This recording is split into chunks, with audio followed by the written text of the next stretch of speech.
Wow. 2 weeks in a row. Do you have the cutter? No. Oh, here it is. There it is. Okay. All right. Well, we did it. Yeah. Barely, actually. Yeah. Yes. The thing barely. they don't show you is the disagreements you get in before the podcast is recording. Yeah. Or attachment ruptures. Attachment, trauma bond, ruptures. Yeah. Yeah. Remember when we used to just call them fights? Yeah. Now we're more sophisticated. It's like pronouns. It's like, that wasn't a fight. That was just me getting triggered by by my trauma from my past. Yeah. It is more sophisticated and accurate, actually. It is. Yeah. I don't know if it makes it any easier. Maybe it does a little bit because you kind of know more what's going on. I think it does, because in a fight, we used to always blame the other person. Yes. And we used to see each other as the enemy. Mm-hmm. And now if the other would just change, then everything would be okay. And now we're realizing that a lot of this stuff has nothing to do with the other person at all. Yeah. Big surprise. All right, hang on, I need to light the cigar. Are you smoking tonight? Yeah, I'm smoking tonight. My second cigar for the day. I have a much thicker cigar than Ben. But you picked this one out for me. Did you think I needed a big one? It's not the size. They say it's how you use it.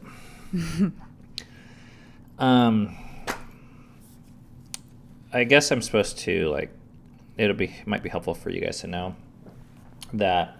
How's my framing look at this picture? It might be helpful for you guys to know that this is these are our podcasts. So if you just want to listen to the audio, you can get it on basically all the places you can get podcasts, like Google and Spotify and iTunes. Or if you're listening to one of those places and you want to see the video, it's on YouTube as well. All right. Okay, I wanted to have this segment, we don't have a name for it yet, where I basically tell you the behind the scenes of the podcast and basically give my long list of excuses as to why the podcast sucks, which I know serves me more than it serves you. But either way, here we are. And I have the microphone. Oh, shit, we need to do an intro. You're listening to the Fight for Together podcast. So the way this podcast works is we have a certain amount of motivation to do it and a certain amount of resources, namely time and emotional bandwidth. Because they don't cost anything. I don't pay anyone to do anything, but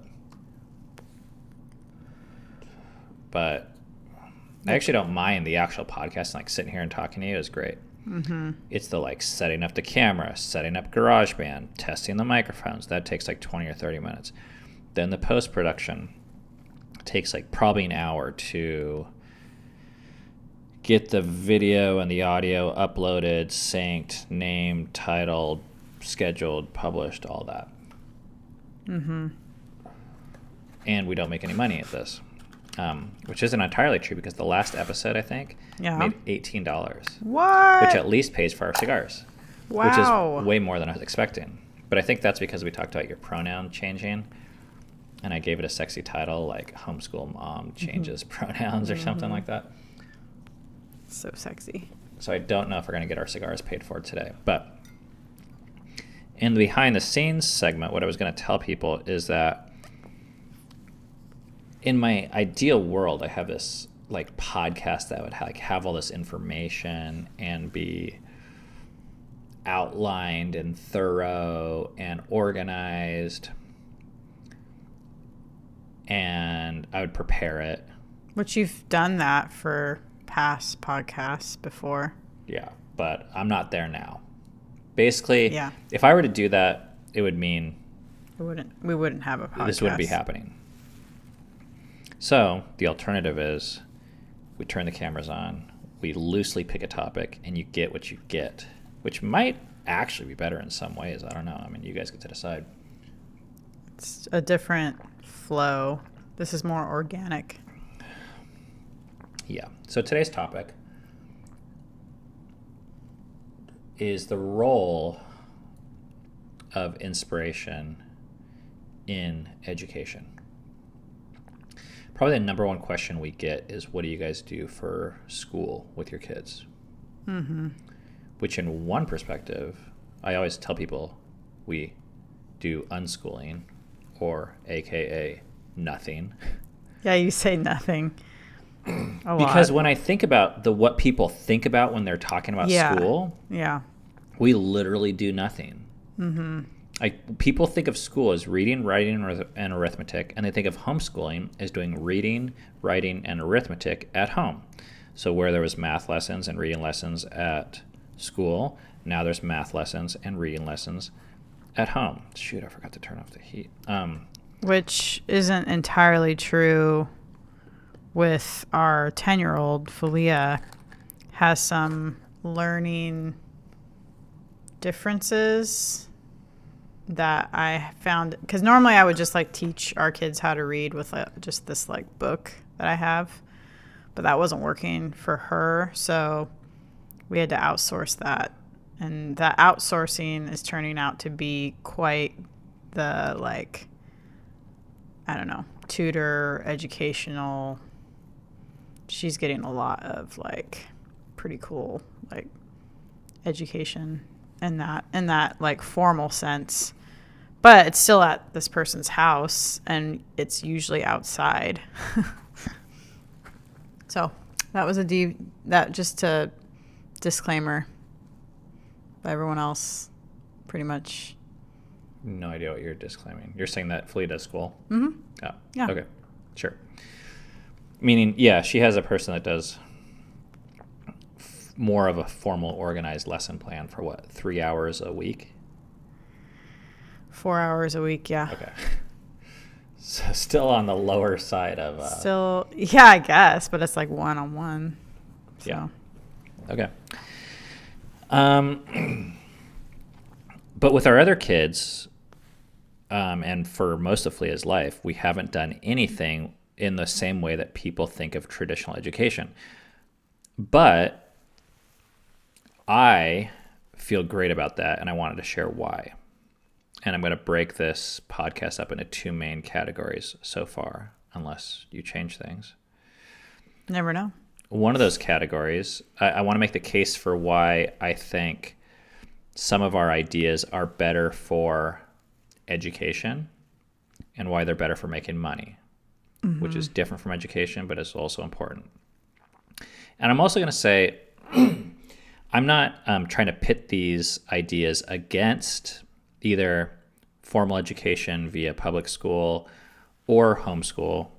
My hope is that some of you guys hearing this will,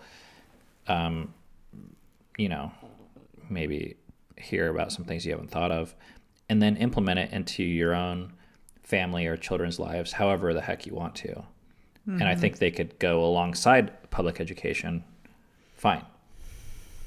Yeah. So to get into this, I think we're going to have to tell a story a little bit of our schooling method. I don't think we need to get into our childhoods so much. Yeah. But when we started off with our kids in public school, Dove at least, they did preschool. Yeah, they did preschool. Dove and Eden did, and then Dove did kindergarten. And then we decided to homeschool predominantly for lifestyle and relationship reasons. At least that's why I did it. I did it because I started to believe that, I don't even want to get into it, but I'll just leave it at that. So we did that for, I would say, 4 or 5, From years? I would say, 2007 till 2012. Okay, pretty rigorously too. Like we joined a co-op. We're teaching our kids Latin and history. And Say rigorously, but I felt like I was never able to like keep up with whatever we signed up for, whether it was a curriculum I bought or a co-op I joined up with. I mean, we joined up with this like co-op that was called Classical Conversations, and it was like co-op on crack as far as just like the standard of like what you're supposed to do was like a lot, I thought. It's like super kids, both in academic and moral sense. They're like reading the next Aryan like race. They're doing like rhetoric, or I don't know. We never even got that far with like You're talking about the trivium concept. Or something, yeah. There was like... Which is like, it's classical education, which is 3 stages of development. Yeah. Which... Whatever it was, I remember feeling like, I don't get this. So therefore, I don't know how I'm going to impart this to my kids.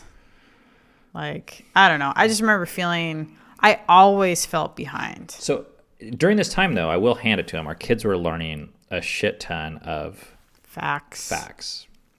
About like history, like the English language, like, you know, that type, like grammar. Even probably math, geography. Math, yeah.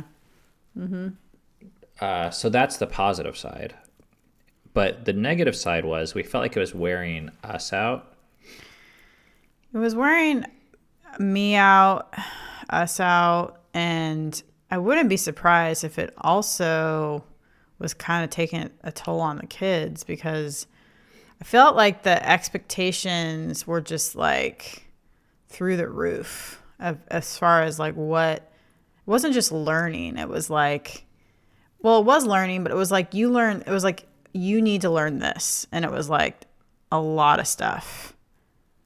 And I think some kids probably get like that kind of stuff. And then there's probably a lot of kids who don't like that kind of learning.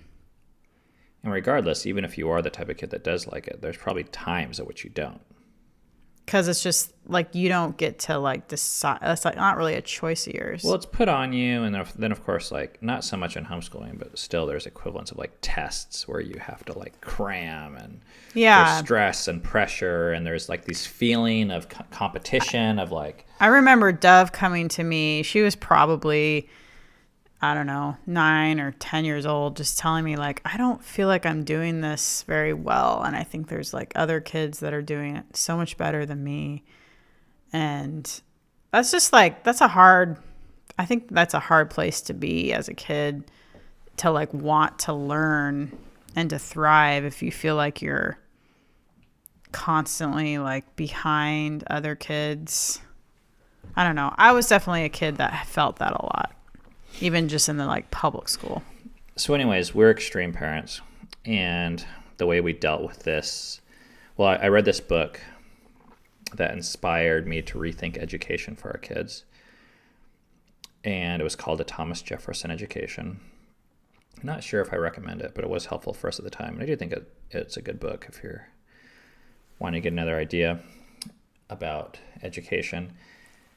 And they were just saying like pretty basically that if your kid graduates high school and knows 12 years of what they learn in high school, but is not motivated to learn, you've lost as a parent or educator. And the kid loses. Everyone loses, yeah. So 12 years is all you get. And I want to say lose compared to what? Compared to if after a 12th grade education, the kid may or may not have learned some facts, but is excited and has a desire and is inspired to learn for the rest of their life, you basically have like another 70 years of learning that they're going to get, which is more of a win. And I'm simplifying, it's not black or white, it's not either or, but this was the basic premise of the book, was instead of forcing facts down your kids' throats for 12 years. How can we gear our education towards getting kids excited and essentially like learning how to learn? Yeah. So the way our family dealt with that was we were so ingrained with this educational pressure that we decided to take a year off of school, like everything. It happened to, I feel like the catalyst for this is we like lost a baby in utero. And then, do you remember this? Like you were working a ton at the business you co-owned with some other people. We won't mention their names. And then you came, and then we lost the baby, and then you came home and took time off work, and then it's like we kind of had like a come to Jesus moment, and back then it really was a come to Jesus moment. But where what I mean by that is we were just like, what are we doing with our lives? Like what? And so a big part of that was you wanted to work less, and we wanted to pull our kids from formal education, like i.e. even homeschool. Do you remember this? No. You remember it happening kind of around, it was the same. At least that's my memory of it. Like that was like the catalyst. I'm not surprised at all. I've just never put that together. But a lot of other things came in that moment too, so they wouldn't surprise me at all. I mean, it was definitely around the same time period. So we took this year off. And it was a very transformative year. Yeah, it really was. It was Like, huge. One, when you just step off the hamster wheel and you breathe. Which, by the way, I was scared to death to do this. I remember feeling so scared, but then simultaneously so relieved. It was this weirdest You were like, feeling. what if our kids are behind and blah, blah, blah. Yeah. And I'm like, what if we mess them up completely? Because the script in my mind was you have to do A, B, C, D, E, F, G with education. If you don't, you're a horrible parent.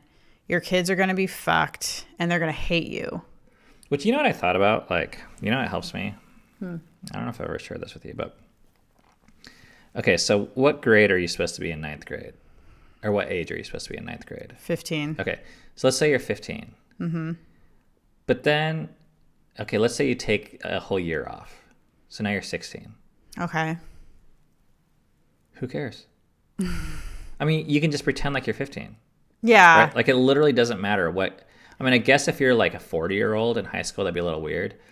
Yeah. But like the ages, what age you need to be in and what grade you need to be in, it's completely arbitrary. But it is arbitrary, but there's pressure. Like at that age, to be a 16-year-old surrounded by 15-year-olds or vice versa, actually, yeah, whatever. It matters. But I think it's only psychological. It did to me. That was me. I had one of those weird ages where I could have gone in either grade. Oh, yeah. And my mom held me back a year because, according to her, she wanted to hang out with me more. So I was the oldest kid in all my classes. Mm-hmm. And guess what? I didn't even know. And I didn't even care. Yeah. Yeah. I think I maybe got a mustache before other kids in 5th grade. See, I knew there was a catch to this.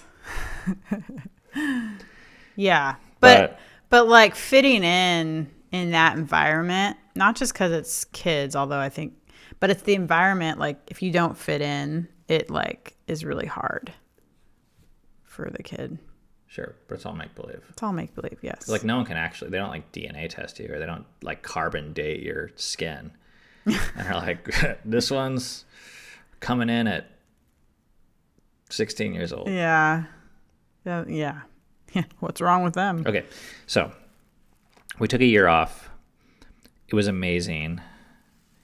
We got off the hamster wheel. And there was a number of lessons from that year, but one of them was that everyone was just like, okay. Yeah. It took, I don't know, 10 months or so, maybe a full year for me to not be afraid of the choice that we made that year. It took a long time. Took me about But then 5 minutes. Yeah, that sums up our relationship. What was that thing, that airport thing you shared where your idea Like it was this meme. Do you call it a meme? Yeah. Where it was like, I like to get to the airport 3 hours ahead of time. It said the way I have a low stress. Oh, the way I deal with my anxiety of going to the airport is I get there 3 hours ahead of time. I sit in a restaurant across from the gate and I worry for the next 3 hours there. Sounds like a blast. I really felt seen from that meme. I was like, yes. And I'm like, we'll catch the next flight. But anyways, so we take this year off. Everyone survives. And it's just like nothing. It's like, imagine you spend your whole life busting your ass to get to this finish line. And then you get to the finish line and you see other people like drove a car to the finish line and are just like sitting there relaxed. And you were like stressing and your knees hurt. That's how I felt. I was just like, oh, we're here. Maybe our kids knew like a little bit less, but when you stack them up next to their friends and peers and each other, they still learned, they still grew. Like they're still reading books and shit. Yeah. And they're just like, I remember feeling really free that like our lives weren't governed by this like arbitrary set of like, your kid needs to know this by this age. Now it was like hard for me to do that, but it was also like really nice. I remember coming up. Okay, I say this every time I talk about this topic, and people always go nuts in the comments, and it makes me not want to say it, but it's fucking true, so I'm going to say it. The thing that gave me peace of mind is realizing that the worst thing that can happen to my kids is that they don't know how to read. Mm-hmm. And guess what? If they don't know how to read, that's okay. There's other ways to survive. Now, I'm not saying that's ideal or that's wonderful or that's great, but I'm also saying we live in this fucking classist society that says you have to blank, and actually, no, you don't. Now, there's benefits to reading, but when we make little kids cry that are 4 and 5 years old, which is what happened to me, by the way, and say, like, you need to read, otherwise you are a shitty human being, I think we're completely misunderstanding the point of a tool that is designed to serve us. Mm. And we're now using it to categorize each other, the world, our children, and... like, reading was made for humans, not humans were made for reading. Yeah, and it's not mandatory. Yeah. It's great. It's nice. But also, and I'm just telling you, this is what I process as the absolute worst case scenario, which didn't happen, by the way. But if we took a year off, I was just like, oh, crap, what's the worst But it's thing that could helpful happen? to say the worst case scenario because it kind of makes this like obscure anxiety, fear thing and be like, well, what really am I afraid of? Because most people, at the end of the day, and there's a whole talk on this. If you want to look it up, go to TED Talk and watch Elephant in the Brain or read the book called Elephant in the Brain. And this guy basically points out that our education system, our religious system, and our medical system are not, we don't dedicate as much of our lives as these things that we do for the reasons we think we do. Education is not about learning. Our healthcare system is not about our health. If people really cared about their health, they would do the shit that's free, like exercise, eat better, and get more sleep. But they don't. Mm-hmm. These things that we dedicate so much of our time to are generally done so that we feel like good people, so that we fit in and get accolades from our peers. Mm-hmm. Now, they may also have side benefits of, yes, the healthcare system does offer some health benefits, right, and the education system does offer some learning. Mm-hmm. But the main reason why we bust our balls over these things is for social pressures. Just to feel like a good parent, to feel like a good person. Mm-hmm. And that's the only way I can make sense of the amount of energy. Because if we really cared about our kids learning, there's a lot of things we would do. Mm-hmm. And that's actually what I want to talk about today, is what we do because I actually do care about my kids learning. Was it Mark Twain that said, like, don't let school get in the way of your education, or something like that? Smart guy. I heard he wrote some stuff. Okay. So we took this year off, and maybe you've heard these stories before. Stop me if you've heard them, but you can't, because I should stop you. No. So we started, one of the things this book said was the way that you teach kids how to learn, this is a tricky one, but it's not really actually, is that you model learning yourself. Not you yell at kids to do it. Mm-hmm. You want your kids to learn something, you learn something, motherfucker. And we did it. Cammie started taking guitar lessons. Mm-hmm. I started running for the first time since high school. Yeah. So I started running marathons. I ran my first one with my 8-year-old son at the time. Cammie started taking guitar lessons, which then kind of launched our kids into taking more music lessons and being interested in that. Mm-hmm. Which, when I ran my first marathon with my son, my other kids saw it and started joining in. And you might say, well, that's not reading, writing, or arithmetic. Yeah, but music and physical fitness is something that is far more important to me as an adult than anything I learned in school. Which is ironic, because those are the two areas that schools cut out first. PE and art and music. Yes. Those things like go by the wayside if there's not enough, I don't know what it is. If it's politics or resources or what. I was so good at kickball in 5th grade. I knew how to kick the ball and get a home run every single time. It was indoors, so it felt kind of cheating. But if you hit it over this certain line on the wall, yeah. Let me just say you wanted me on your team.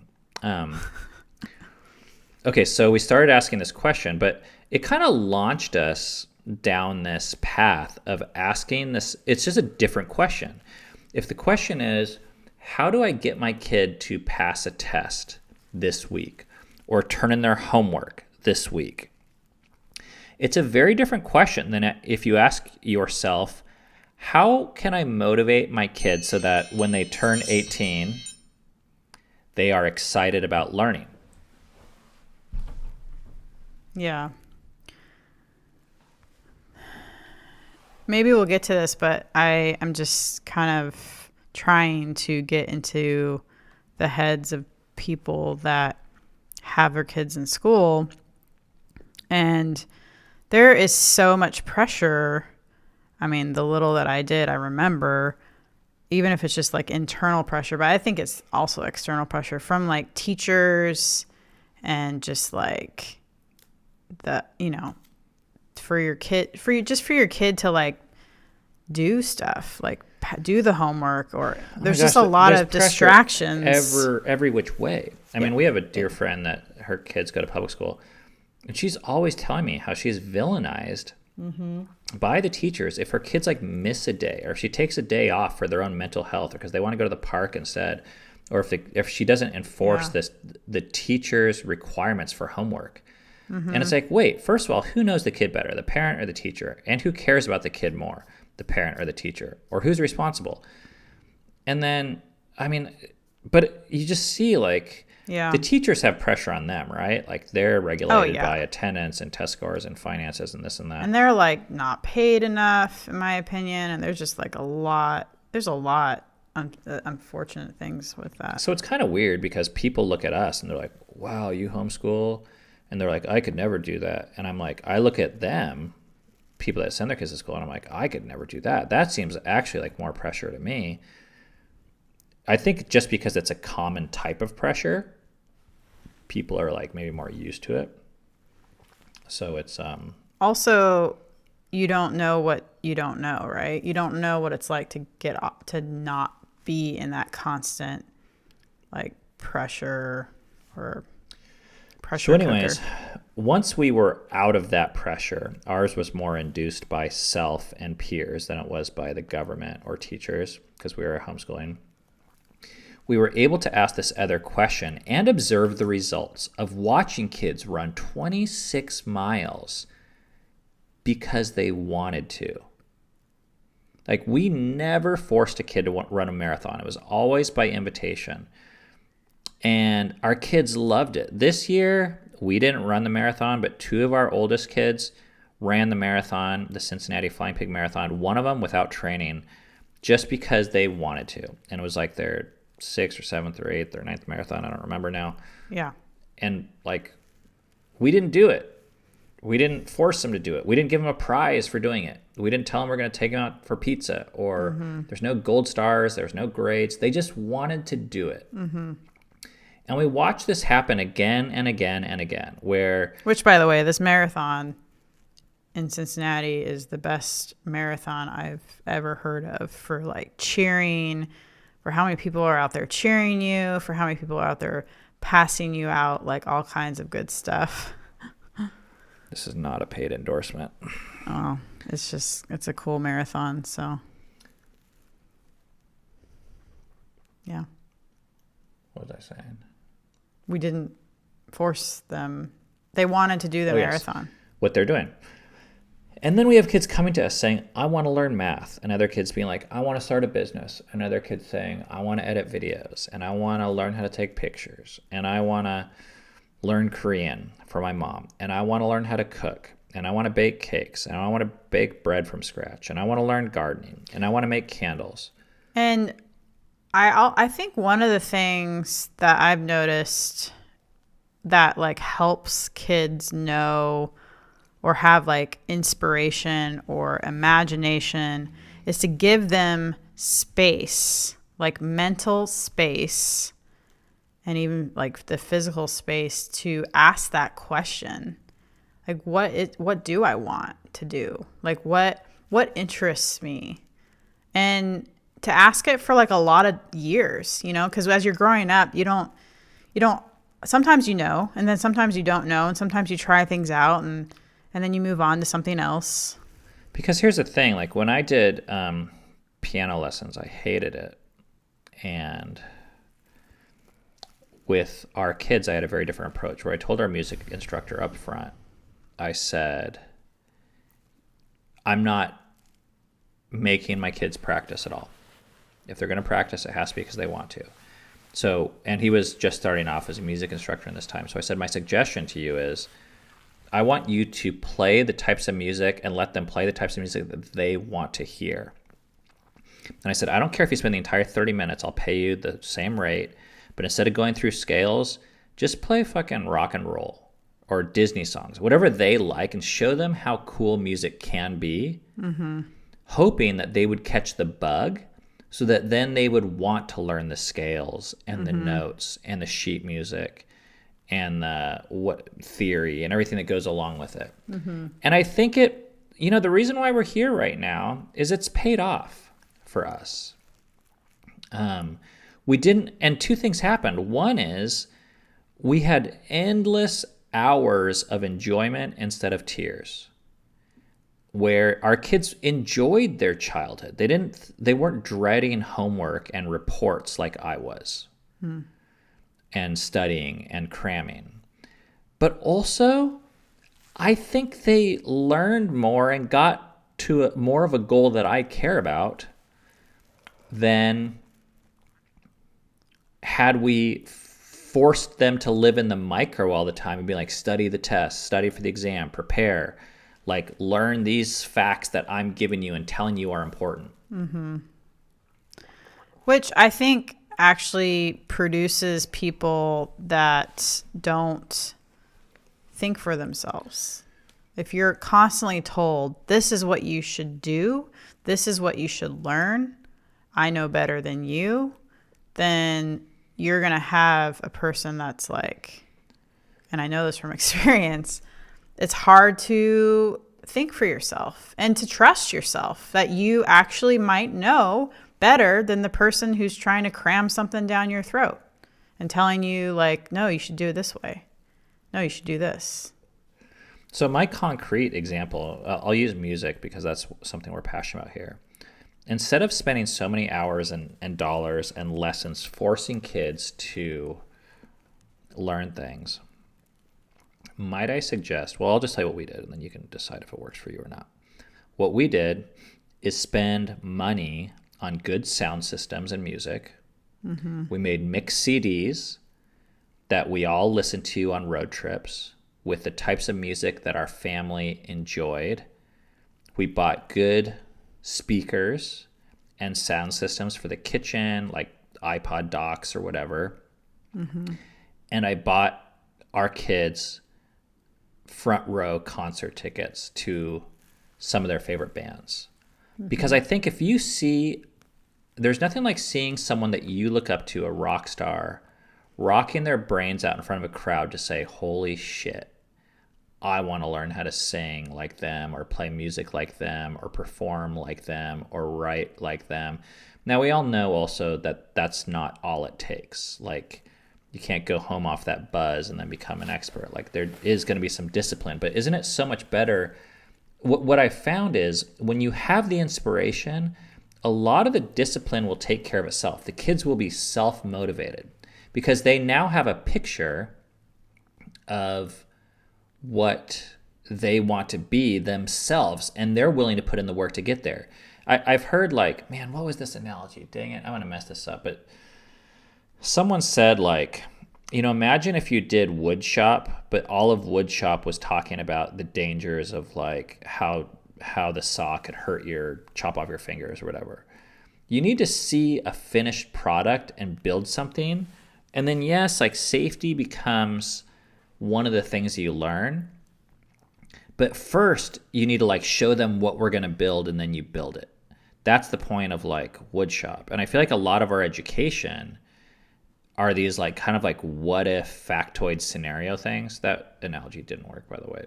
It's not. I slaughtered it somehow. It's like obscure, like, like, why are we doing this? No one can ever answer that. Yeah. Other than to say, like, so you can get a job, so you can go to college, so you can get a job, blah, blah, blah. So, okay. So that's one thing. And the second thing that we discovered recently, but this is, I think, this is a byproduct of how we've thought about things as parents and educators of our kids, is invest in experiences that blow your kids' imagination. This is where the role of parent becomes irreplaceable, in my opinion. Okay? Anyone can teach kids math. And that's not entirely true, but it actually is kind of true. With Khan Academy and YouTube, with teachers, public school teachers, private school teachers, parents, tutors, and books, kids can learn math. Okay? That's kind of like, that's replaceable. That's a commodity, which is, it doesn't make it, it does make it less valuable in a financial sense, but I don't want to make it sound like it's valueless. It's just like they can do it themselves. But we all have that one teacher, hopefully, that kind of went above and beyond the, like, commodity sense of teaching. I mean, I did. I had one teacher in second grade that read Ramona and Beezus books, and I can still remember to this day that was the only time. Okay, I had 2 teachers, but that's the only time, basically, that I would just sit there and be like, oh, this is so cool.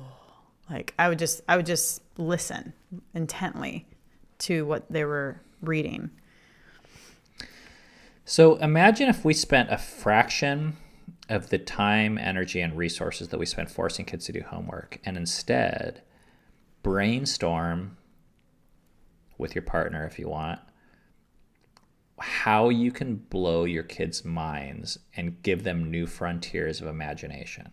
Some of the things we've done, like I said, when our kids saw me and Seven cross the finish line of the marathon, they said, oh my gosh, this is a thing. You can do this. I want to do it. Yeah. When we thru hiked the AT as a family, they said, oh my gosh, this is a thing. Now I can do this. I want to do the PCT, some of them are saying. When they saw me write a book, they said, oh my gosh, you can do this. I want to do this. When they saw Cami release an album. Another more short-term example, because I know some of these are like, may seem overwhelming to some people. We recently discovered this place.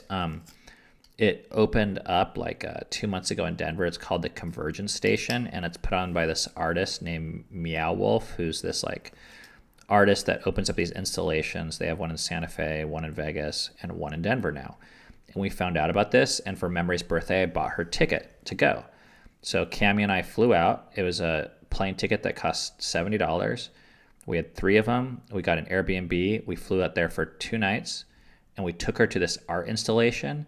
This art installation, you guys, it blew my mind of what I thought was possible for creating environments that inspire people, entertain people, and encourage them. I have a feeling like Memory will never forget it. Mm-hmm. And the entire experience for a weekend was probably around like $500, maybe like $700, something like that, which might seem like a lot of money. But when you're thinking of these types of experiences as like my kids' education, not just like a way to entertain them. And this is what I've noticed, like when you're in the school system or work system and you're just like completely worn out and burned out, a lot of people, they plan vacations that are just designed like just to get away, just to decompress. But when you're not in those types of systems and you have more resources like just energy and imagination and you're not burned out, you can begin to think about vacations differently and think about what are the types of vacations that will change our perspective and our vantage point on life. The AT was one of these things, you know? And the AT, a lot of people say like, well, I can't afford it. The AT for our family, I made an entire video about this on YouTube, cost our family $10 a person a day. It was probably cheaper than school. It was certainly cheaper than most any vacation I can think of. And it was even cheaper than living at home. So it's really not about how much it costs so much as what the purpose of it is, I think. Yeah. There is another cost though with like there's an emotional cost, I think. And when you step off the hamster wheel, even just not like we did necessarily, your kids still go to school and everything, but like you're doing these things that are like no one else is really doing. It can be hard. It can be emotionally taxing, especially if your partner's on board, or if you don't have someone who you feel like is supporting you emotionally through it. And I guess I just want to say like I recognize that, because I think it can be really tough for people to even just have the imagination like, well, how can I do this? Like, this sounds great, but how can I do this? So I feel like, you know, to have like small steps, like I mean, this is a good example, like going to Denver to the art exhibit, or it's not even an art exhibit. It's like a immersive art. But yeah, if you can find like-minded people, I think that would go a long way. Other people that are willing to like step outside of the box with this. But by exposing our kids to these cool environments, to cool people, and when I say cool environments, these are the things that are cool for our family. You find out the things that are cool for you and your kids and your family. And go do those things. Don't copy us. Don't do the Appalachian Trail just because you think that's the thing. But like, we have friends that, you know, they wouldn't do the Appalachian Trail. We have a friend that takes their kids hiking and camping like once a month or once every quarter or something like that. And I think that's like really cool that they do that. Or if your kid's into YouTube, take them to VidCon or a YouTube convention. Or if they're into scrapbooking or Rubik's cubing or art, or, you know, just like investing in the things that they're already showing interest in. Yeah. And just taking, like I said, a fraction of the amount of money and resources that we put towards school. And we all invest in school. If you pay taxes, we're paying thousands and thousands and thousands of dollars to this one kind of like gambling on this one methodology that we think is going to work. Now, I mentioned that we're going to get into the second topic, which is money. And I want to hit on this because I think this is important to a lot of people, that they think the purpose of education is to prepare kids to get a job so that you can make money. And while I don't primarily see it that way, I think there is some credence to it. And I want to lay out why I think this is a good idea if you care about finances for your kid. And that is, school, from its inception, trains people to follow directions. Okay. Now, yes, they teach math and reading, writing, and arithmetic, whatever. But if you look at the majority of what's taught in school, it's actually how to follow directions, how to be subservient, how to obey, how to turn assignments in on time, and do what a teacher says. All of which prepares most people to go and get a job. And their teacher becomes their employer. Yes, the role of their teacher is filled by the role of an employer that says, okay, now you do this. Now you show up on time and give me these 3 items. Okay, now that's fine. I think that worked. I think there's a strong case to be made that that is going to be working less and less in the future, and it already has been. The types of jobs that can be done while following directions are the types of jobs that are being replaced by robots and lower paid employees. So if your primary way of preparing kids for employment is by sending them to school, I think that is gambling with our kids' future and far less stable, lucrative, and valuable than it has ever been in all of history. And the types of things that are always going to be valuable, in my opinion, or at least not replaceable by robots, are things like the arts that robots cannot do. Things that inspire people and educate them using cutting edge methodologies. They're like these artistic mediums that robots cannot come up with. They're not programmable yet. And it's like things like music and storytelling. And storytelling is not just writing. It's like editing video. It's writing music. It's writing capturing stories. Emotions too. That I don't think robots can do.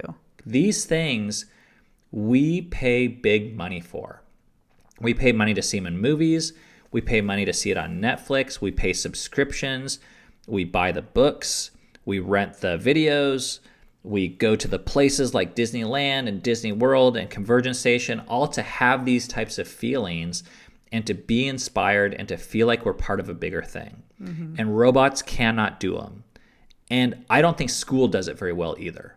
School does not train for these things. And they can pay well. I mean, I'm going to give one example with our with one of our kids. 7 is 15. 17. 17. There you go. But I think he's had this job since he was 15, maybe. Yeah, I think so. Okay, so at the age of 15, because 7 edited video for our vlogs. Since he was 12 or 13. Which is there's a lot that goes into editing with timing and music and storytelling.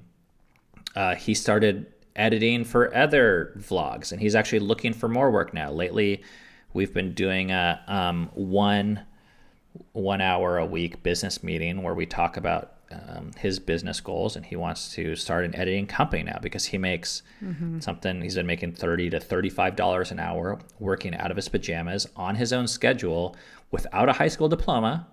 I mean, I never got paid by any boss $30 an hour, even as a kid. Like, and I was driving around doing hard ass work. And this is like minimal effort for this kid. Like, it's like it doesn't even. He can kind of do it in a piece of cake. Sleep almost now because he's been doing it for so long. But this is not, and like, because he cared about it and enjoyed it, the amount of things that he learns, and you guys know this, like it's like when your kid pulls up the computer and starts like pushing all these buttons and accessing all these things, you're like, oh, what the hell? How did you learn all that? Yeah. Well, like when you want to find the website or upload the game, you like figure out how disk images work, how gigabytes work, and storage and internet and Wi-Fi and passwords. Like you learn all that stuff because you're motivated. Which, You started paying him, right, at 13 to edit our own vlogs, our family's stuff. Some point, yeah. That's For a year or two, I just treated it like a school. Yeah. And then I don't remember at what point. It was like after the AT, actually. Mm-hmm. And now he's meeting with me and investing in stocks and cryptocurrency and wanting to start businesses. Mm-hmm. But I'm continuing to tell him to invest in his own creative work because I think it's going to be worth the most. Mm-hmm. Worth how? What do you mean by worth? What I mean is, like, you know, I don't know. It's the hardest thing to do. Like, my own story. Okay, so I loved making videos in high school. And then I got lost when things went digital and I got intimidated by it. So I quit for, let's just say, 15 years. And then I started a video company. And I started making a ton of money. Like, I was making $1 million a year at this video company. So much so that I didn't have to mess around with video anymore. I was just like hiring people to do all the video for me. Well, the funny thing is, I was actually pretty miserable, and this kind of comes at the point when you started the story, when you said we were like, I was working a ton. And by working a ton, I mean like 40 hours a week. But you weren't, you were working time, but you were managing. There was a lot of pressure on you. Yeah, managing people and not hanging out with my kids as much as I wanted to. And then I started asking this question: if I could do anything, I had enough money now. I didn't have to think about it anymore. I was like, if I could do whatever I wanted, what would I do? You know what the answer was? Make videos. So then I basically quit the video company where I'm making $1 million a year to make vlogs that I got paid nothing for the first 3 years because we were too dumb to even turn on ads. So I think I was just revolting. I was like, I'm not gonna do it. It's not gonna be about the money. And you were happier. I was happier. Yes, Yeah. making vlogs, interacting with an audience, using my voice. When I was working for the video company, I was making these client videos that were just sucking the life out of me. And yeah, I was making money hand over fist, but at the end of the day, what's the point of the money? Like, Alan Watts has this incredible 5-minute clip where this businessman comes to this fisherman in Spain who's fishing with his son, and he fishes all day, and then he comes home and eats the food with his son. The fish, they cook it. And the businessman is like, you should get another boat. And the guy's like, why should I get another boat? He's like, well, then you could hire more fishermen. He's like, well, why should I hire more fishermen? He's like, well, then you could make more money. He's like, well, why should I make more money? He's like, well, then you could start a business. And he's like, well, why should I start a business? He's like, because then you could have a whole fleet of boats. And he's like, well, why make more money? He said, why should I have a fleet of boats? He's like, so you could make a lot more money. He's like, well, why should I make a lot more money? He's like, well, then you'd have time to sit and eat fish with your son. And he like looks down at him and he's like, oh, this is already happening. You're eating fish with your son like right now. Mm-hmm. But we have this weird way of looking at it where it almost takes some of us 20 years to get back to doing the thing that we originally loved because we got sidetracked by finances. And I think a lot of our education is driven by finances subconsciously. Yeah. And some of the most unhappy people you've ever met have been multimillionaires. And that's the cost that businessman wasn't showing that fisherman, although the fisherman probably instinctively knew that or something. Fisher, they? Yeah, the fisher person was like, I already have everything I want. Why would I want to bog myself down with more and more and more and more? So, yeah, I don't know. That's our story, and we have numerous other stories of kids that are like. I really want to come back though to like you were happier. Why? What made you happy about quitting this job? You know that produced all this money to going from that to producing. Was it because it's your own work? Well, to go back to this, you have to understand my high school Ben. Okay. Yeah. I would slave away in the video editing booth at our church, putting MXPX punk rock songs to clips that I filmed of like the Sunday school or whatever because they were the ones that had all the editing equipment that they gave me access to. Mm-hmm. I would spend hours like getting the intro just right. This is all on tape, so if you fucked it up, you had to go back 3 minutes and do it all over again. Wow. I would make these like slideshows, these end of year slideshows that were sappy as hell and fucking make the girls cry, and I loved it. I loved fitting the music with the video footage and capturing the feeling and conveying these complex messages and these 3-minute things. Yeah. I remember this person hired me to film their wedding, or they said, "Will you film the wedding?" I was like, "Absolutely, I will." Mm-hmm. And I got all this food, and then they gave me like $200, and I was like, "Oh, you're gonna pay me?" Like I was just, it's the type of thing I would have done for free because I just like liked doing it. Yeah. And at some point, I think I was like, "Oh, well, you don't have time for that. You got to do the real stuff in life, which is hard and sucks and involves reading, writing, arithmetic, and making money." But I think if I would have stuck with the video thing, now I can see, YouTube didn't exist then, but now I can see like, oh, people that make videos that they like. So I talked to Seven about it, and he told me about this Instagram video he made.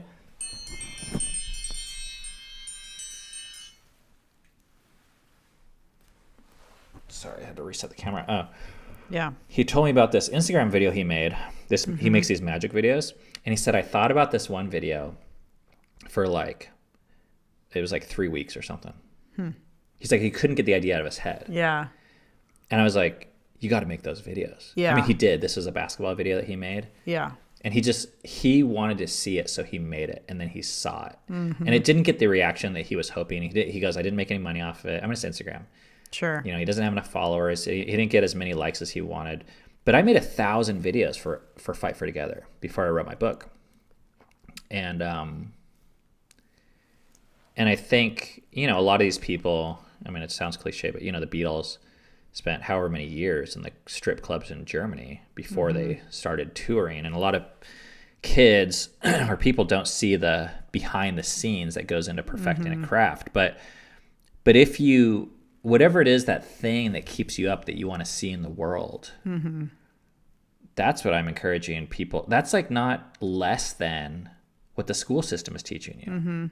And if we as parents can find those things that our kids gravitate towards and pour gasoline on them. Well, first find them in yourself. Yeah, that's true. And then invest $1,000 into it for yourself or for your kid. Yeah. That's what I'm saying, this Convergence Station thing. So now we're going to buy plane tickets for the entire family. It's probably going to cost $1,000, maybe $1,500. And I know some people are like, well, I don't have the money or whatever, but whatever fits your budget, a lot of it is just time and intention. Maybe it's no money, but it's spending an hour a week or encouraging your kid. Like I wish someone when I was in high school would have said, hey, your videos kick ass. They make me cry. I hope you keep on making videos. I wonder if that would have been enough for me to make the hurdle into digital. I was thinking about that. I was like, you said you were intimidated. I was like, man, what if there was someone that would have like saw your passion and spurred you on somehow, like that could have, that could have been a game changer for you. Yeah, I wish. And for me, I feel that way with music. Like if someone would have seen like this like passion in me for like singing and just like music and how I was always humming, if I would have started sooner. And it's okay that, we didn't. That's our story, but that can be different for the kids in our lives. I don't have anything else to say. Except maybe if you want to leave a comment, there's 2 things I want you to leave comments about on YouTube. One is, what are they? Are there things that you use to inspire educationally yourself or your kids? We mentioned concerts, Convergence Station, art exhibits. Any other ideas out there?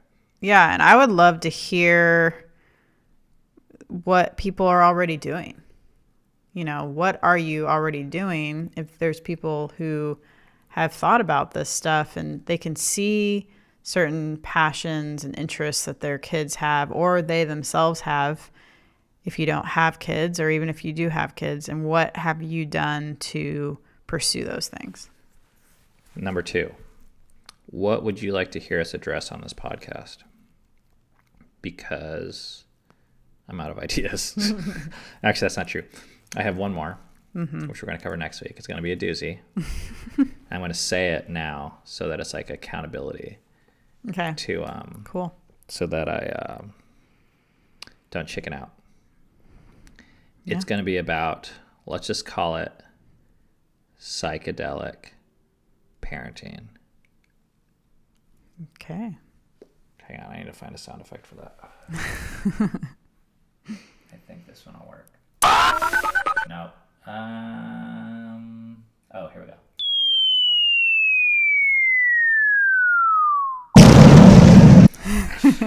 Okay, but for people that follow our Instagram, it's probably not a huge surprise that I am a supporter of psychedelic topics. So, but that's next week's topic. But then after that, we don't have anything off the top of our heads. And I would, if you enjoy this podcast, and if you want to hear more, then those are the ways you can contribute to the conversation. Also, you can buy my book, 2,000 Miles Together, or Cammy's CD if you haven't already. Also, dang it, there's something else I was going to ask you. We could also bring back the questions from listeners. No. You didn't? That took too much work. Oh, okay. Yeah, I didn't do that work. I like it. I really liked it, but I have to screen them ahead of time. I have to cut the audio. Yeah. I have to import it. Got it. It's really like it's a technological issue. Got it. Oh, I offer coaching. Did I tell you guys that? I don't think I have. I don't think so. Yeah. I still do. It's kind of like a side gig, but you know what? I really enjoy it. So I'll go ahead and toss out there. If you would like to be coached on this particular topic, like inspiring family members and kids, I think I'm pretty good at it. At least better than I used to be, and I like it. And I love talking to other people about it. So there's a link below for Patreon, and the only thing I really use Patreon for is for people that want to sign up for coaching. It's like a monthly thing. Yeah. And I have spots available. Is it like once or twice a month, or does it? It's like once a month, but Okay. I'd be willing to do it more, but once a month seems to be fine for most people. So yeah, check that out if you're interested in that. That's all I got. Anything from you? Thanks for listening. Thank you for listening to Fight for Together. We'll see you next time.